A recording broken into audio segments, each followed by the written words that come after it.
Assalamualaikum warahmatullahi wabarakatuh dan selamat sejahtera kepada semua yang menonton video ini. Terlebih dahulu pagi ini saya berkesempatan untuk memberikan sedikit panduan khususnya untuk tajuk video kita pada pagi ini adalah gagal SPM.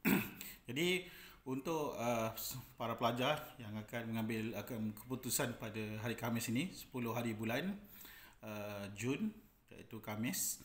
Jadi sekiranya anda melalui ataupun mendapat keputusan gagal SPM, iaitu kamu gagal salah satu subjek iaitu Bahasa Melayu atau Sejarah, sebenarnya itu bukanlah penamat kepada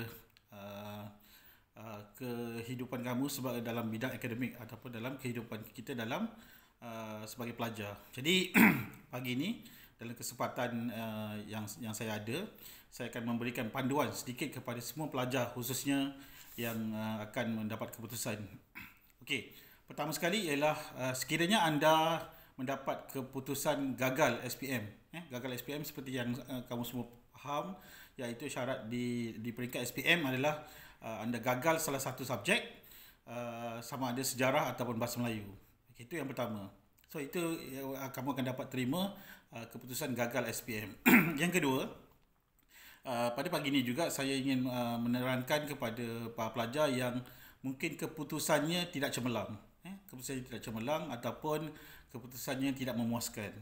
Okey, itu kumpulan yang kedua lah, untuk saya berikan sedikit panduan sebagai kaunselor kepada anda semua. Okey, jadi untuk dua kumpulan ni, saya kumpulan yang ketiga, pelajar yang cemerlang, itu sekiranya kamu mendapat keputusan yang cemerlang, so tahniah saya ucapkan kepada anda semua dan teruskan perjalanan anda untuk pembelajaran seterusnya di peringkat tertinggi, iaitu melanjutkan pelajaran selepas SPM di mana-mana universiti ataupun di mana-mana tempat yang anda impikan. Okey, jadi saya hanya akan sentuh untuk video kali ini kepada dua kumpulan yang pertama tadi, iaitu kumpulan pelajar yang gagal SPM dan yang kedua yang mendapat keputusan yang mungkin tidak memuaskan ataupun dipanggil ataupun keputusan atau mungkin terdapat slack. Atau slack ni istilahnya ialah bahasa yang biasa kamu pelajar gunakan ialah maksudnya mungkin kamu dapat saya pernah berjumpa dengan seorang pelajar yang sebelum ini,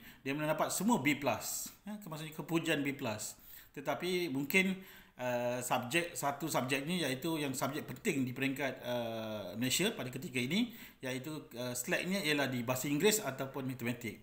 Jadi kepada semua pelajar-pelajar yang saya kategorikan tadi, iaitu kumpulan pertama gagal SPM dan kumpulan kedua yang mendapat keputusan yang tidak memuaskan, nasihat saya atau panduan pada pagi ini kita akan bincangkan sedikit dalam tempoh beberapa minit, iaitu bagaimana nak mengatasi masalah ini. Saya dapat banyak soalan-soalan di email dan sebagainya, di WhatsApp berkaitan perkara ini. Jadi saya jelaskan secara video pada pagi ini bagi memudahkan anda faham sebagai calon ataupun sebagai pelajar SPM ataupun mungkin ibu bapa yang memerlukan panduan. Okey, pertama, bagi pelajar-pelajar yang gagal SPM, okey, dan juga yang mendapat keputusan tidak memuaskan, saya sebagai kaunselor dengan pengalaman lama selama 18 tahun di sekolah sebelum ini, saya mencadangkan kepada anda semua panduannya ialah anda perlu mengambil semula SPM. Mengambil semula SPM.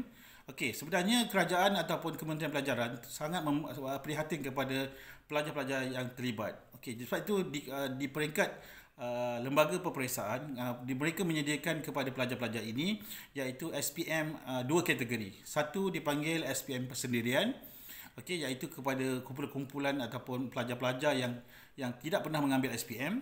Manakala yang kedua ialah pelajar dipanggil SPM ulangan. Yang SPM ulangan yang kita akan dalam tempoh 2-3 minit ni kita akan terangkan. Okey, apa itu SPM ulangan? SPM ulangan ni ialah untuk pelajar-pelajar yang telah menduduki SPM tetapi sama ada dia gagal SPM ataupun dia ingin memperbaiki keputusan peperiksaan.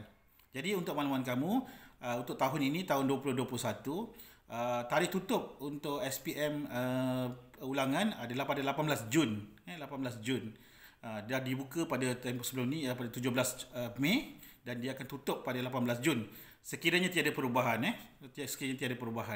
Setakat ini sampai hari ini saya dilihat di portal lembaga peperiksaan setakat inilah maksudnya tarikh tutup pada 18 Jun. Kecuali ada pindahan ataupun daripada lembaga peperiksaan. Okey, jadi portal tersebut bagaimana anda nak mendaftar SPM ulangan ialah di sppat2.moi.gov.my. Saya ulang balik. Anda perlu mendaftar secara online di sppat2.moi.gov.my.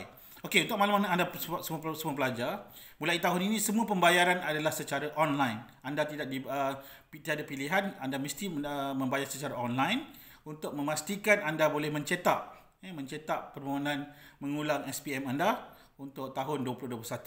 Okey, dan yang terakhir saya akan terangkan sedikit dalam tempoh 1-2 minit yang terakhir ini, iaitu berkaitan dengan bagaimana bagi pelajar-pelajar yang gagal ataupun mendapat SPM yang resultnya tidak memuaskan. Okey pelajar, sebenarnya ialah ada dua perkara yang kamu perlu beri perhatian. Pertama ialah sekiranya kita mendapat keputusan peperiksaan yang tidak memuaskan, seharusnya anda membuat proses memperbaiki atau dipanggil SPM ulangan. Kerana SPM ulangan ini adalah peluang yang disediakan oleh pihak Kementerian Pelajaran melalui lembaga peperiksaan, iaitu untuk anda memperbaiki keputusan. Okey, untuk yang memperbaiki keputusan khususnya subjek-subjek yang sangat penting di Malaysia, iaitu matematik, bahasa Inggeris. Itu matematik dan bahasa Inggeris adalah subjek yang penting untuk anda sambung belajar ke peringkat diploma atau ke atas. Dan yang paling penting sekali ialah bahasa Melayu dan sejarah.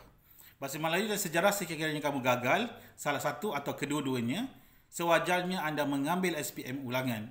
SPM ulangan supaya anda dapat memperolehi sijil SPM pada masa depan.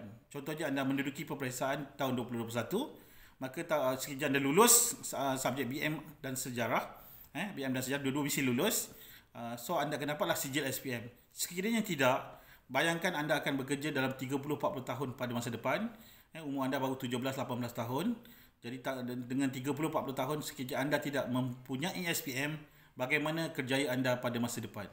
Okey, dan akhir kata daripada saya ulang sekali lagi, saya menyeru kepada semua pelajar yang gagal SPM dan juga yang memiliki SPM yang tidak memuaskan, jangan berputus asa. Kehidupan ini dipanggil ada peluang kali kedua. So kerajaan melalui Kementerian Pelajaran telah menyediakan peluang-peluang untuk anda memperbaiki SPM melalui SPM ulangan.